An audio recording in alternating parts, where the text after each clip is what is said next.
देखते हैं जन एक्सप्रेस और मैं हूं आपके साथ शुभांशु त्रिपाठी। आज हम आपको एक ऐसी खबर बताएंगे जिसने हैदराबाद में सबको हैरान कर दिया है। एक कब्रिस्तान में छिपाकर रखे गए 414 एलपीजी सिलेंडर जब्त किए गए हैं। ये सिलेंडर ब्लैक मार्केट में बेचने के लिए जमा किए गए थे और इसकी कीमत लाखों में आंकी गई है। सरकार और प्रशासन के लगातार प्रयासों के बावजूद लोग इस गैस संकट का फायदा उठाने से बाज नहीं आ रहे हैं और लगातार गैस सिलेंडरों को कालाबाजारी जारी है। आइए जानते हैं इस गंभीर गैस संकट के पीछे की पूरी कहानी। दरअसल ये संकट इसलिए और भी गंभीर हो गया है क्योंकि मध्य पूर्व में एक महीने से चल रहे ईरान और इजराइल युद्ध के कारण समुद्री शिपिंग बुरी तरह प्रभावित हुई है।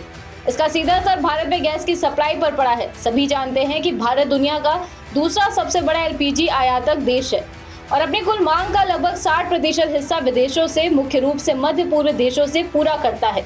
इस युद्ध और समुद्री शिपिंग प्रभावित होने के कारण देश में एलपीजी सिलेंडरों की किल्लत की आशंका अब भी बनी हुई है। ऐसे समय में कुछ लोग कालाबाजारी करने से चूक नहीं रहे हैं। सरकारी सूत्रों के अनुसार हैदराबाद में कब्रिस्तान के अंदर एलपीजी सिलेंडर छिपाकर रखे गए थे। वहां 10 लोगों को हिरासत में लिया गया और इसमें शामिल एक डिस्ट्रीब्यूटर को तुरंत निलंबित कर दिया गया है। पुलिस ने बताया कि ये आरोपी सिलेंडरों को मार्केट प्राइस से लगभग 3 गुना अधिक कीमत में बेच रहे थे। उदाहरण के लिए कमर्शियल सिलेंडर जो सामान्यतः 2100 रुपए में मिलता है, उसे ये आरोपी 6000 रुपए तक में बेच रहे थे। जब्त किए गए सिलेंडरों और वाहनों की कुल कीमत लगभग 22 लाख रुपए आंकी गई है।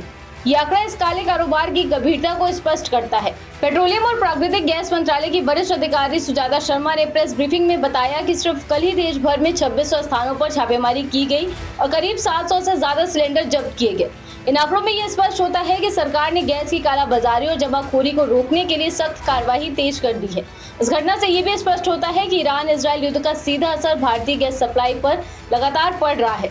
कई हिस्सों में खबरें आ रही हैं कि लोग गैस का स्टॉक छिपा कर रख रहे हैं और ब्लैक मार्केट में उसे बेच रहे हैं। बता दें कि सरकार लगातार मॉनिटरिंग कर रही है और स्टेट ऑफ हॉर्मूज से भारतीय जहाजों के एलपीजी सप्लाई को सुनिश्चित किया जा रहा है। लेकिन इस बीच कुछ लोग कानून की धज्जियां उड़ाने से पीछे नहीं हट रहे हैं। इस कालाबाजारी से आम नागरिकों पर भी असर पड़ रहा है। रसोई गैस की कीमतें बढ़ रही हैं और लोग रोजमर्रा के खर्चों में असमर्थ महसूस कर रहे हैं। साथ ही ऐसे मामलों में ये भी संदेश जाता है कि संकट के समय में सिस्टम की कमजोरी और जमाखोरी का फायदा उठाने वाले लोग भी हैं। इसीलिए प्रशासन ने राष्ट्रीय स्तर पर छापेमारी और निगरानी बढ़ा दी है। सरकार ने साफ कहा है कि एलपीजी की जमाखोरी और कालाबाजारी करने वालों के खिलाफ सख्त कानूनी कार्रवाई की जाएगी। इसके लिए सभी राज्यों और केंद्र शासित प्रदेशों में विशेष टीमें सक्रिय हैं। तो ये थी हैदराबाद के कब्रिस्तान से बरामद 414 एलपीजी सिलेंडरों की घटना की पूरी जानकारी। यह हमें याद दिलाती है कि संकट के समय कानून का पालन और नैतिक जिम्मेदारी कितनी महत्वपूर्ण है।